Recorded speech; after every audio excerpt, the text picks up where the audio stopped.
वंचितची विधानसभेची पहिली यादी जाहीर। रावेर, सिंदखेड राजा, वाशिम, धामणगाव रेल्वेसह 11 मतदारसंघातल्या उमेदवारांची प्रकाश आंबेडकरांकडून घोषणा। सरकार निवडणुकांना घाबरतंय, त्यामुळे सरकारचा 2 ते 4 महिने निवडणुका पुढे ढकलण्याचा प्रयत्न सुरू। जयंत पाटलांचा सरकारवर हल्लाबोल। सरकारमध्ये निवडणूक घेण्याची हिम्मत नाही, सरकारला निवडणुकांची भीती वाटते। सिनेट निवडणुकीवरून राऊतांचा सरकारवर हल्लाबोल।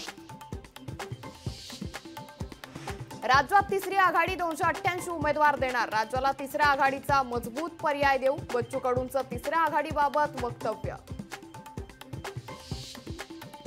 पितृपक्षात संजय राऊतांना सद्बुद्धी झाली, शिवसेना नेत्या अरुण सावंतांचा राऊतांना खोचक टोला। राऊतांनी शिंदे सरकार उल्लेख केल्यावरून टोला। धारावीतील धार्मिक स्थळाच्या तोडक कारवाईला 8 दिवसांची स्थगिती, नागरिकांच्या आक्रमक भूमिकेनंतर कारवाईला स्थगिती।